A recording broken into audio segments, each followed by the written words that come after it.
Assassin's Creed Black Flag Resynced may just be the best Assassin's Creed game of all time, and the new standard for how remakes should be done. Bringing in tons of new content, new characters, new places to explore, new weapons, new combat mechanics, and you can actually dive anywhere in the game, go underwater, and explore and find new secrets. This is an incredible remake. I have fond memories of playing the original 13 years ago, and there's enough new content added to make for an exciting playthrough, and if this is your first time, this is the definitive way to play. Now, I am playing a review copy on PC with an RTX 4070 graphics card, and I'm averaging around 110 frames per second on high settings. And I didn't run into any performance issues in my 20 hours of playing, so it runs great. Now, I first want to talk about the combat, as that's something I care about a lot in games, and it's a huge step up over the original. Adding some mechanical depth to the combat that was desperately needed to keep things feeling fresh, but also, if you're a fan of the original and the way that you can chain takedowns together, you can still do that in this game so that you feel like an assassin. If you see at the bottom right hand corner of the screen, there are new combat abilities that let you break up the monotony of just stabbing away at enemies, and it's dynamic, so enemies will respond to it if you start spamming a certain ability over and over again, which I think is really nice.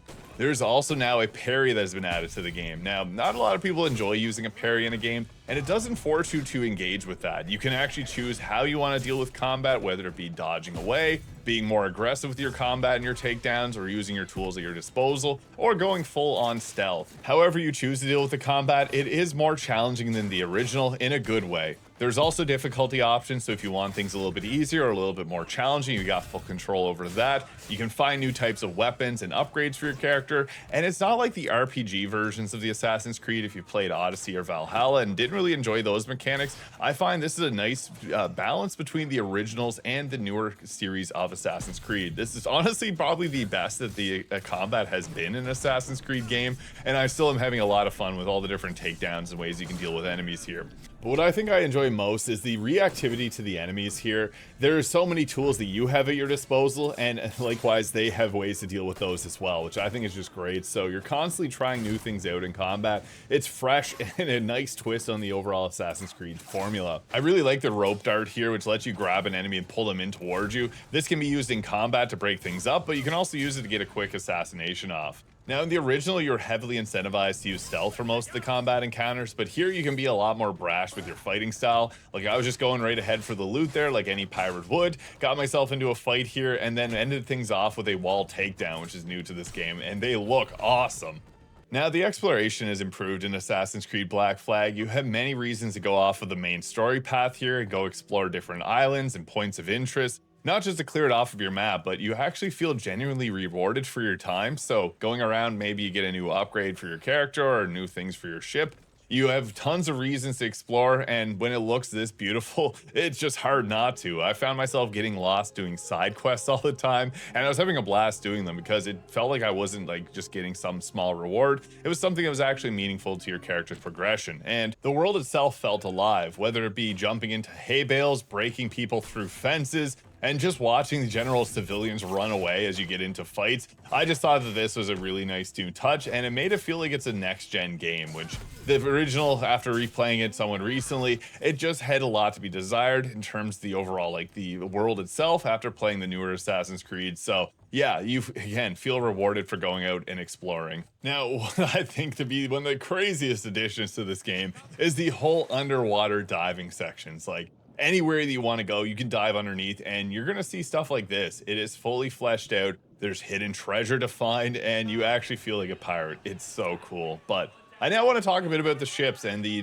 jackdaw and actual Navy combat here, as this is also improved. There is a new ability for every single section of the combat here. Like, you have your regular old mortars, but there's a new mortar. You have chain shots now. It also has double shots. Your broadside cannons have multiple different types of ammunition. There's a ton of new mechanics that have also been added. There's officers that you can find to buff up your ship even further. And when you go to board other ships, there's actually new side activities that have been added too. So it's not just going in and clearing off the enemy ship. Like, for example, this one, you have to cut the enemy ship's flag and destroy the ship's powder reserves, or you can just go ahead and take out the enemies. So it's not really annoying. They actually make it very straightforward in what you need to do. And it's worth it to board ships, as you're going to get more resources, be able to send them to your fleet and have them go do missions for you. You can lower your wanted level or even fix your ship. Now, this game is often about looking for different resources, and I found it to be pretty enjoyable to get them. So, for example, here we're going in harpooning after a shark here to get ourselves another upgrade. And the harpooning minigame here is as fun as it was in the original, but with these beautiful new graphics. I was oftentimes just having a lot of fun doing these like little side missions just because I got to see the world from a whole different perspective. And oftentimes I found myself just exploring the seas and fighting random ships here, as the combat is much better than like Assassin's Creed Odyssey, for example.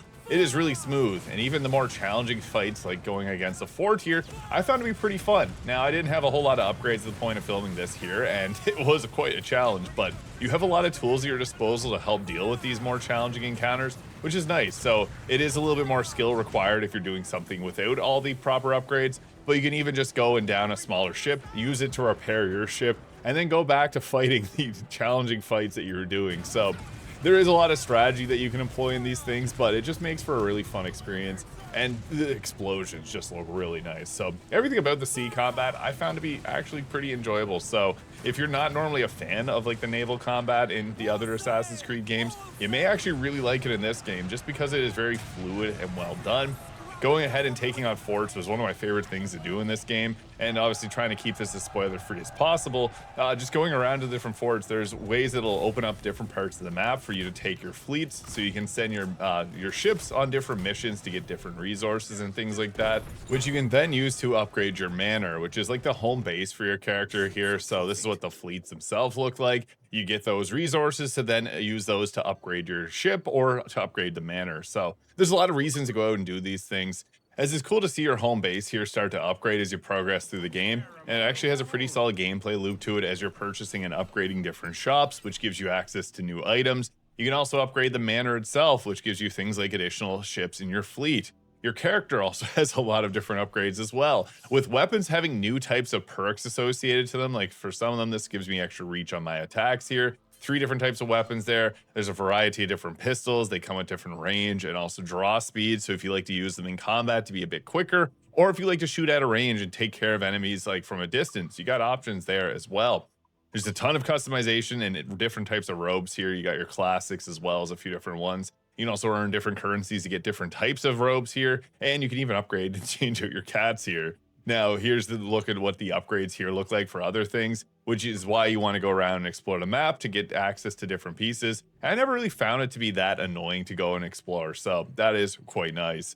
In addition to this, there's also new side quests that have been added to the game. Now, in the interest of keeping this spoiler free, I'm not going to really talk too much about that, but there is a lot of post-game stuff. And even while you're playing throughout the game, there's new side quests for you to go and explore and do. And they also have changed up the Desmond sections, like the modern day sections that were present in the original game. Those have been removed for what's called rifts now, which are kind of like a what ifs type situations where it changes as an aspect of the game. And it actually answers some pretty cool questions that you may have had if you played the original. So if you're a vet to the series, or if you've never played Black Flag before, this is the perfect time to set sail. I've really enjoyed my time with this remake, and it again is a standard for what remakes should be like. So I just want to say thank you to Ubisoft for sponsoring this video. I had a really great time playing through this game, very nostalgic, but there's a lot of new content here to enjoy. So hope you guys enjoyed this video. Let me know your thoughts in the comments.